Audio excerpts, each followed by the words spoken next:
Thank you very much. First of all, thank you for your invitation for this, again, for Bússola Tech, which I can say that you have done a great job for the years. Then you have started this presentations and conferences and all. So thank you again for that. And my name is Alvaro Cabrera, and I have been working for the Hungarian National Assembly for more than 25 years. And I'm involved in different projects. And now I would like to speak a little bit about the modernization of the Hungarian IT system. But it's very important to highlight that my point of view is basically because I work for the legislation for the Directorate for Legislation. So I'm not an ICT expert. So this is kind of a user side or kind of a different point of view than the core IT point of view. So, and my colleague, Gábor Molnár, is going to speak about the Parlex system, which is our flagship system. We are very proud of this parliamentary innovation that also the Hungarian government adopted, more or less, and added a lot to this. But Gábor will tell you this. So let's start with a little bit of the history. So this is the core idea of my presentation today, that I would like to add different eras, different period of time when we started until now, and probably it will be more understandable for our viewers. On the other hand, I would like to mention that these time periods are also different layers. So we're using these systems, we develop these systems, we're working on these systems, so it's a continuous, probably never-ending story for us. So let's start with the first phase. When we go back to the 1980s, we started an electronic voting system that was introduced in the plenary hall. In the next slide, I will show you a picture of that time. And in 1990, we developed the IT system, the IT network, the parliamentary network. So that was the first year when we introduced this. Of course, there was no internet at that time, so it was an internal system. It's kind of DOS-based, if you can imagine, a system. And then in 1991, the first steps as using computer documentation and registration. And I have a story because, to be honest, at that time, so there is a funny story that our colleagues at that time had to hide the electronic typewriters just to force the colleagues, the secretaries, and all the experts to use the newly established system and the new computers. But the adaptation time was very quick because of that. So it was a big step towards the e-parliament that we know it. So this is an old picture about the verification of the quorum at that time in 1989. And on the left, you can see the picture, the members of parliament at that time, and the results. And that was the quorum that was okay, with 332 people, members of parliament, being there. And on the right picture, you can see the switch where you can say yes or no, and so on, and you can ask for the opportunity to speak. So let's continue, and with the internet era. Since 1995, we have a parliamentary website, and we also have the parliamentary information system. And by the way, system means Hungarian in rendszer, so that is the reason why R is in the PAIR name. And since 2002, we started to streaming the plenary sittings, so these can be watched on the website. At that time, even the Hungarian television also streamed the parliamentary debates, but later they stopped to do this, so the parliamentary streaming became the most important streaming of parliamentary sittings. And by the way, this is not just streaming, this is the entire system, so you can search for different parliamentary sitting days, speeches, and so on, and all the video footage that you can find there. And since 2004, we introduced the e-courier for MPs, for members of parliament, replacing the paper-based version. And all the parliamentary papers for members of parliament at that time were sent directly to the addresses of the MPs. And just imagine how, what kind of a paper that we have used. So this system became really an important part of our digital parliament.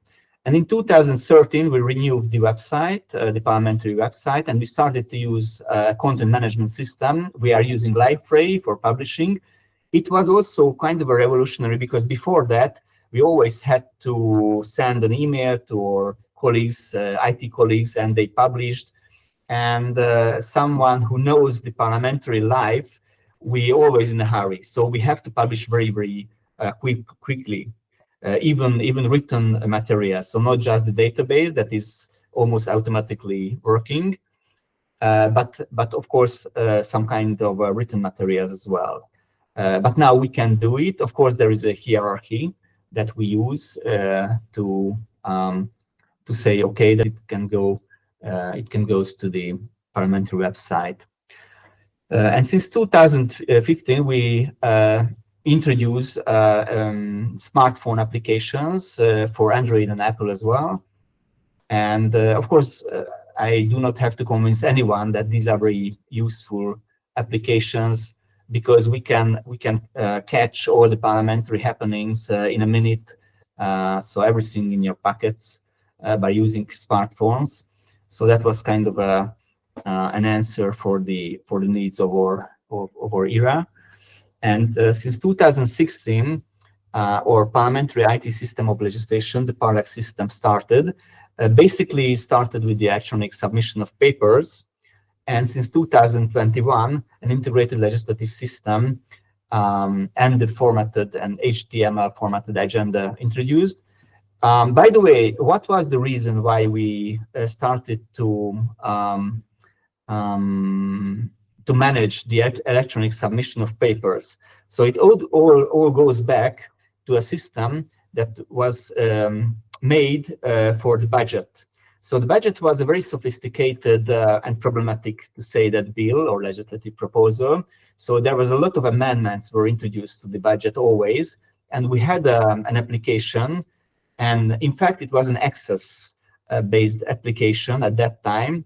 And to be honest, we had reached the limits of this access-based application because of the fact of the huge amount of amendments that were introduced to the budget.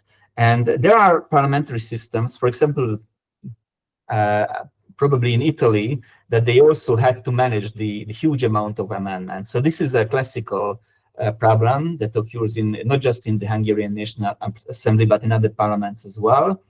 And that was the main reason why we started to work on and develop this Parlex system. And again, my colleague Gabor Molnár will speak about this in more details. But before that, I would like to mention the core system, the parliamentary database, and to pick up a few examples. First of all, the parliamentary websites is based on this database, which means that citizens or anyone is interested in parliamentary activity can easily reach and search in this database. And of course, there are the most important subsystems, so the members' data, their offices, motions, speeches, declaration of assets, remuneration, and so on.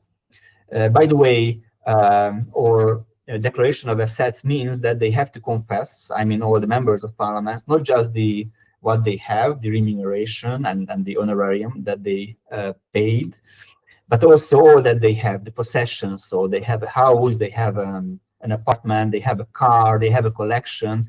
They have to write everything. So it's 18 pages, by the way. But of course, more important, the speeches that they were spoken in plenary sessions, the different motions that they tabled, and so on. The second one, which I have mentioned, the voting results, because that kind of a voting system that goes back even in the 1980s, of course, it's modernized and it's also connected to the database. which means that there is an electronic voting in the Hungarian parliament, and it goes to in a second to the parliamentary database and can be cached from the parliamentary website. So these are seconds, or even not seconds, but it's more even quickly. And another big subsystem is our parliamentary papers. So all the different interpellation, legislative proposals, resolutions, questions, and everything. And all the procedure can be followed. So in what kind of stage, for example, a legislative proposal, so a draft bill is, and so on. I have mentioned the archive of the plenary sessions and a video archive that is based of the streaming of the plenaries. But of course, we have a verbatim minutes as well. In fact, this is one of the most important parliamentary tradition in Hungary, that we have shortened writers who are writing everything what happened word by word to the verbatim minutes. And this is also a searchable system. On the other hand, I would like to highlight this because of the fact that there's no more educational system for shortened writers. We're also working on to introduce a new system, a speech recognition system in the Hungarian parliament. So we are in a phase of transition in this area, to be honest. And to continue of these different subsystems of the parliamentary database, of course, we have a committee subsystem. So all the papers that the committees discussed. It's very important to mention that the Hungarian system committees also have the right to introduce legislative proposals.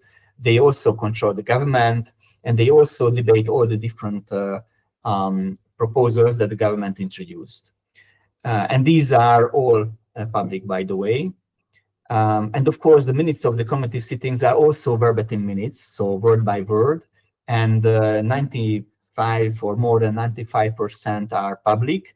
For example, there are a few ones which are not public, national security and so related things, but most more than 95% or even more are public.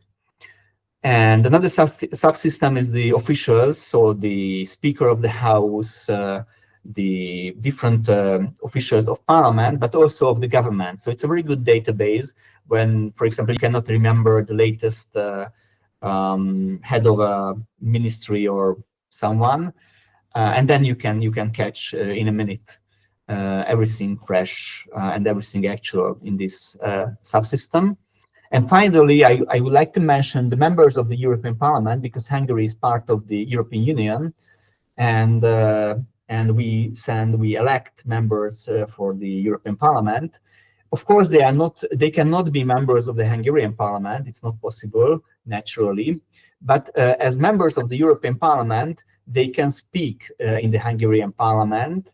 Mainly, they are using the time of their own party, or own party group, by the way, and they are mainly speaking when there is some kind of an issue that is European related. So these are the times when the Hungarian members of the European Parliament can speak as guests in the Hungarian Parliament, in the Hungarian National Assembly. And there is also a subsystem, a database that citizens can catch these data, can download this data about the Hungarian members of the European Parliament. Okay, so just a moment, because we have one final slide about challenges and opportunities. So I have mentioned speech-to-text solutions for the verbatim minutes. Now, in fact, we are following the traditional method, so shortened writers just writing the verbatim minutes, but we also parallel using the speech-to-text solution and or application, and so this could be even be a longer time to replace the shortened writers activity by this application, probably because the Hungarian language is more difficult for these systems, which probably are more developed for English or for Spanish or sort of big languages. But so it's a big challenge for us, but we are working on it. And we're also changing and renewing our existing systems, including our website, including our database and so on. So again, it's a continuous activity and a continuous work. And we are very interested in artificial intelligence. In fact, as far as I know, only our face recognition system in the house, when we use artificial intelligence. In the speech-to-text solutions, we are going to use probably. And in general, we can say that it is the beginning of a new era, but especially it's also based on Bússola Tech conferences, that it's very true that all the experts, including ourselves, highlight that there is always a need to keep in these applications under the strict control of parliamentary staff, because these are very new solutions, and sometimes, and I think there is kind of a consensus among experts in this field that we have to keep under control of AI. On the other hand, we also need AI in the archives. We probably also need AI in very different, in legislation, in controlling the governments, all the big areas that parliaments handle. We do not know the final solution. We organized conferences. Probably we are going to organize as well in the Hungarian National Assembly. We invite experts, and we follow all the news in this field, including Bússola Tech conferences and database. But we also follow for sure the Interparliamentary Union's activity in this. They made a great job, by the way, and we have a European cooperation called ECPRD, so it's the European science cooperation between European parliaments, and AI is also an important part of this to share our knowledge. So these were my ideas about the modernization of the Hungarian parliament. We always have new challenges and new ideas. For example, the resilience of parliaments and AI I have mentioned. But now I would like to end my part. And as I mentioned, my colleague Gábor Molnár is going to continue with the Parlex system, which is a Hungarian parliamentary innovation, and he's going to speak about this. So thank you for your kind attention, and I would like to give the floor to Gábor Molnár, my colleague. I would like to thank you for the invitation, and I am very honored that I can be here. About myself, I work in the document management unit in the office of the Hungarian National Assembly. And in our presentation, I will talk about our lawmaking system, about the Parlex system. In the office of the National Assembly, I'm also one of the members of the Parlex team who help for users in technical questions. And I also teach this system for the members of the Parliament and for the experts also. So, Parlex system is a web-based parliamentary paper, document editor, and process management IT system. In 2013, we decided to develop a new web-based IT system, the Parlex system. And as Alvaro mentioned before the system, we used a local network IT system for managing the annual budget bill. And in 2013, we started to develop a new system which provides that a wide range of motions and initiatives can be edited, and which manages the legislative procedure and which guarantees the professional requirements of legislative drafting. And we started to use the Parlex system in 2016. Parlex is based on the house rules, so it is based on the procedure rules of the Hungarian National Assembly, and it is also based on a ministerial decree on legislative drafting, which contains how a proposal is logically and formally structured. So it created a better quality of legislation, and also the documents are structured, transparent, and uniform because the system uses templates. And nowadays, the 94% of the motions are submitted electronically.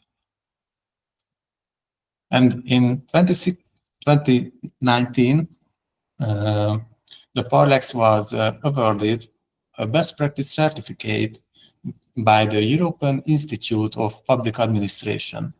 And we are very proud of this award, and they weighted innovative and sustainable solutions in the public sector. And later on, the Parlex became the precursor for a larger innovation, became the precursor for a bigger project, and this system is the Integrated Legislative System, the ILS. And it is a consortium development with EU support, and it aims at a higher level of quality legislation because it electronizes and unifies the entire Hungarian legislative process. So it keeps the legislation in a closed system from drafting to promulgation. And the big step forward that this system is based on the official legislation database. Let's see the architect of the framework. So the integrated legislative system is a framework. It contains subsystems. So there are subsystems which integrated into the framework. There are three main subsystems. GovLex, which supports the workflow of the government in legislation preparation, the preparation of government bills, the preparation of ministerial decrees, ministerial resolutions, and it is also the platform of the consultation between the ministries, and it is the platform of the coordination processes. So GovLex supports the ministry work. The second subsystem is the Parlex subsystem, which supports the workflow of the legislators in the parliamentary process, so the legislative drafting and the process. And finally, the third subsystem is the LocLex, which supports the local government in local decree legislation procedures. So these are the main subsystems of the integrated legislative system. And the three main subsystems use a common legislative drafting system which provides uniformity in codification. So that means that the parliament, the government, and the local governments use the same drafting surface, use the same drafting method. And I would like to talk about the electronic circulation of legislation. By using the drafting surface, a bill can be edited in different subsystems. It depends on who the proposal is. If it is a proposal by the government, it will be edited in GovLex. And if it is a proposal by the members of the parliament or any parliamentary committee, the bill will be edited in Parlex. And if it is a proposal by the government, so if it is a government bill, it can be transmitted to the Parlex for submission. And after the submission, the parliamentary process will be managed by the Parlex subsystem. And at the end of the parliamentary stage, the adopted law from the Parlex will be transmitted to the Hungarian official gazette for promulgation. And after the promulgation, the promulgated act will be published in the National Legislation database. And finally, the promulgated act can be loaded by the drafting system and can be modified. So you can see that the database is also the starting and it is also the finishing place of the legislation process. And let's see the ILS Parlex in the parliamentary work. So in 2021, the Parlex integrated into the ILS as a subsystem. And since then, the ILS Parlex has been used for electronic submission. The ILS Parlex is based on the operation of the original Parlex, but the editor has developed significantly. And it has two main functions, so the document editing and the process management. And I will show you some examples how the Parlex work in the parliamentary job. So first, it's very important that we need to log in to the system. And there is a central login portal where you can write your username and password. All the subsystem user can log in on the central login portal. You write your username and password, then the system authenticates you. I have access to the Parlex subsystem, so I can see the symbol of Parlex on the upper left corner. Then in the drafts menu item, you can create different type of proposals. If you click on a new draft button, and from a pop-up window, you can choose the type of the structure, type of the proposal that you would like to edit.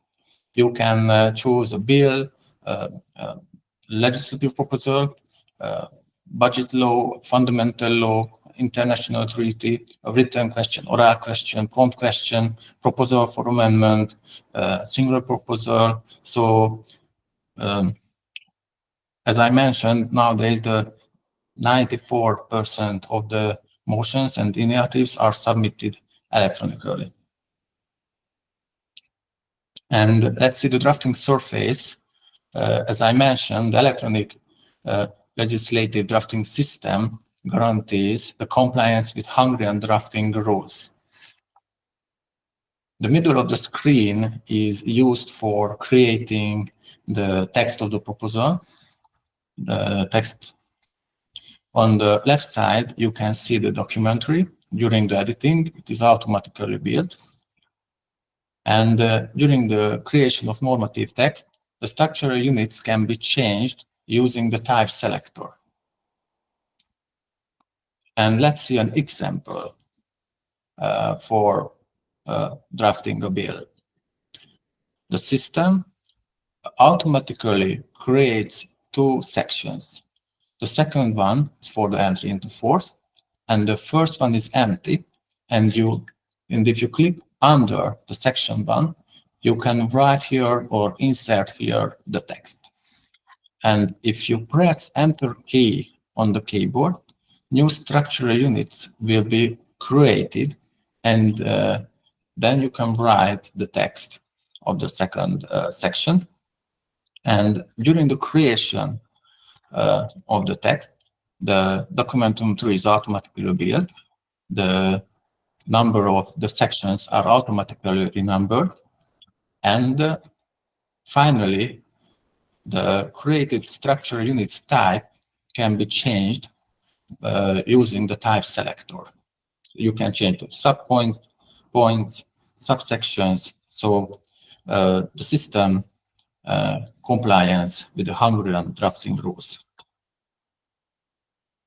And the big sensation is, and that we are very proud of, if you would like to re-regulate an act, if you would like to amend an act, you can search it and add the act from the legislation database.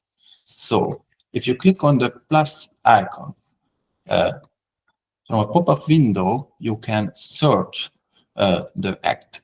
And if you edit after the system loads the text of the act with its documentary, with its current, and with its future statuses. And then you need to set a future status. So you need to set that the amending provisions then will come into effect. So it will be the entry into force of the amending provisions. And in the new status, you can edit the text of the act. You can write into the text. You can delete some part of the text. You can delete structural units. You can add new structural units. And during the editing, the system will automatically create the amending provisions to the text of the proposal. So it automatically creates a new section. It automatically determines which law and which part of the law is amended, and it displays the amending content between quotation marks, and it also generates the entry into force of the new section, complying with the Hungarian drafting rules. So by using the system, the drafting errors are minimized. And finally, you can write the reasoning in the system, the general and the detailed reasoning. And during the creation of the normative text, you can also make a codification check. And if it is free of formal and editorial errors, the draft can be submitted promptly or at a scheduled time. And the bills, the documents which are submitted in Parlex are automatically registered in the Parliamentary information system because there is a Parlex connection, and these data are automatically published on the website, and the proposal data sheet are automatically created where you can see the different data about the proposal. You can see the registration number, the title of the proposal, the type of the proposal, the parliamentary state, the name of the submitter, and you can also download the generated PDF file, which contains also the registration number, the time of the submission, and also the text is included.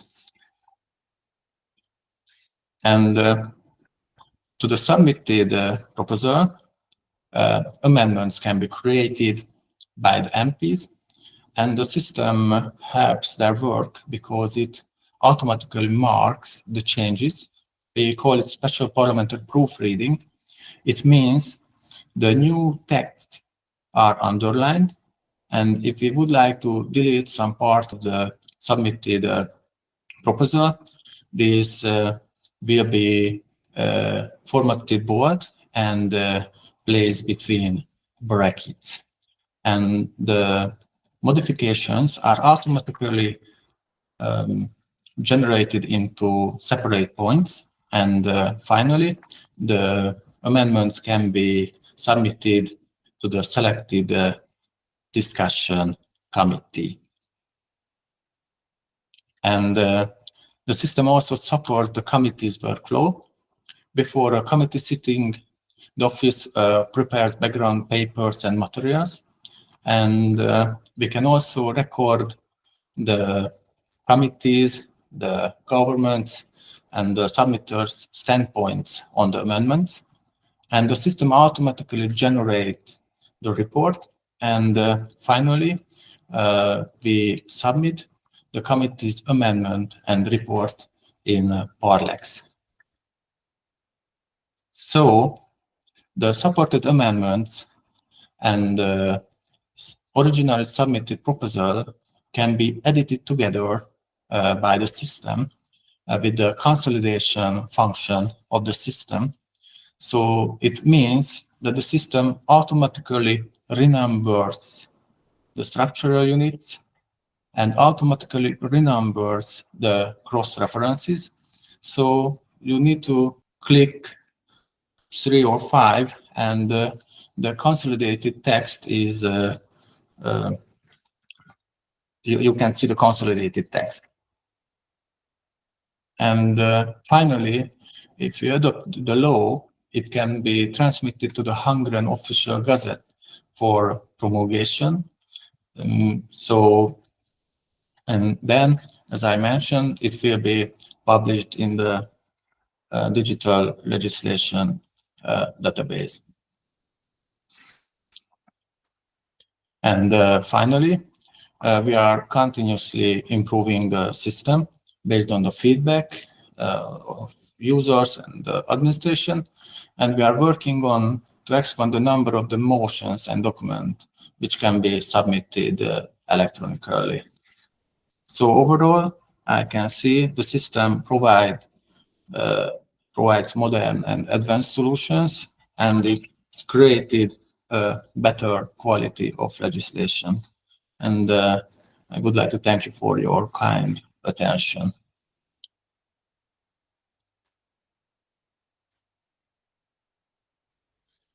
Well, it's very amazing, actually, and it seems like you've been on a very long journey since the 1980s. So, but is definitely a few years in legislation, that is for sure. So, yeah, I'd like to say, first of all, congratulations on a very comprehensive solution, and it looks very detailed, which is very exciting to see. There are probably a lot of other parliaments out there which are envious of where you're at and what you're actually doing, which is exciting. I do have a couple of sort of conversations or questions that I'd like to ask, and I've been sort of researching a little around the EU laws and whatnot sort of recently. One of the things which has sort of been raised to my attention is specifically there are new sort of accessibility laws coming in around the EU in like July 2025. So, you know, in terms of from your digital point of view, what are your sort of thoughts around accessibility around your sort of solution? And also I noted that you also mentioned mobile applications, which you sort of, or smartphone applications, which you launched back in 2015 as well for Parlex. So I was wondering, what sort of initiatives do you have sort of at the moment to sort of help with other sort of, you know, European nations as well, coming to grips with the accessibility standards, which are definitely being forced, you know, upon us around the EU side of things?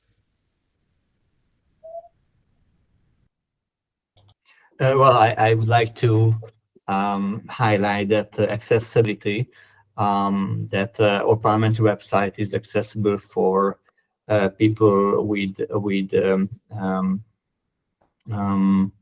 how to say that, different programs viewing. So there is kind of a an easy to read version of the website. And I'm not sure that in the Parlex system is some kind of a same opportunity, to be honest. So it's Gabor's. In the integrated legislative system, there is also one more subsystem. It is the EU complex subsystems, which is a database about the government task about harmonization.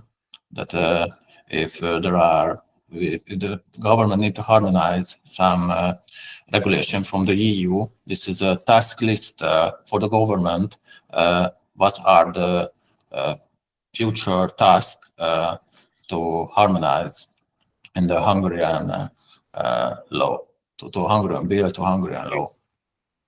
And may I add something else? So according to the rules of procedure of the Hungarian Parliament of 44, by the way, there is a section that dedicated that all the different actors, including the standing committees and including the committee for legislation, there is an official task for them that all the Hungarian legislation have to be harmonized with the EU and international law. And of course, we also call it has to be constitutional, so it cannot be unconstitutional and so on. at the beginning of the procedure, so in the entire legislative procedure until promulgation, there is always a checking of this EU to be compatible with the EU legislation, and not just EU legislation, but in general international legislation that we have signed, of course, and the Hungarian legal system, and especially the fundamental law, the Hungarian constitution.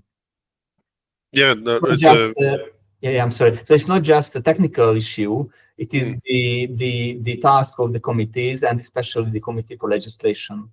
Yeah, we're finding it really important these days, especially around the accessibility standards, to be a lot more sort of, thinking about how we sort of are compliant with those sort of standards and whatnot around that. So it's really good to see, and I saw your website where it's low vision as well. So it is very accessible, and which is congratulations around that as well.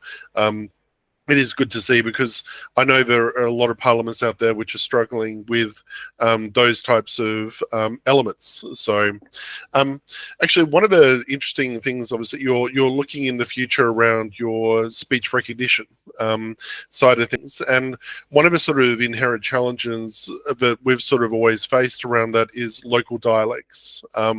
So in Hungary, as an example, how many local dialects would you have, with your sort of country as an example? Because we always find, especially if you're doing verbatim transcripts, that local dialects can always cause a concern if you have a large amount of those.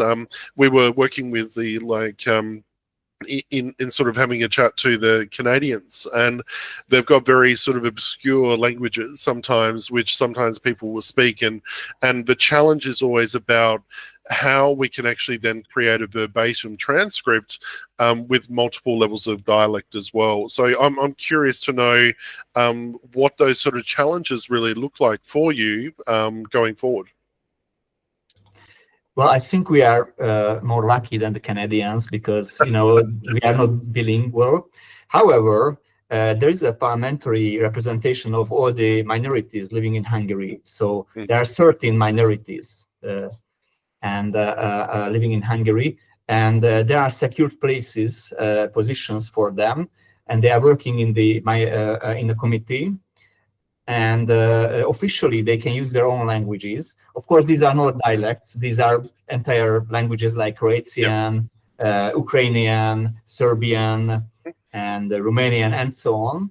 By the way, these minorities living or German, and so on.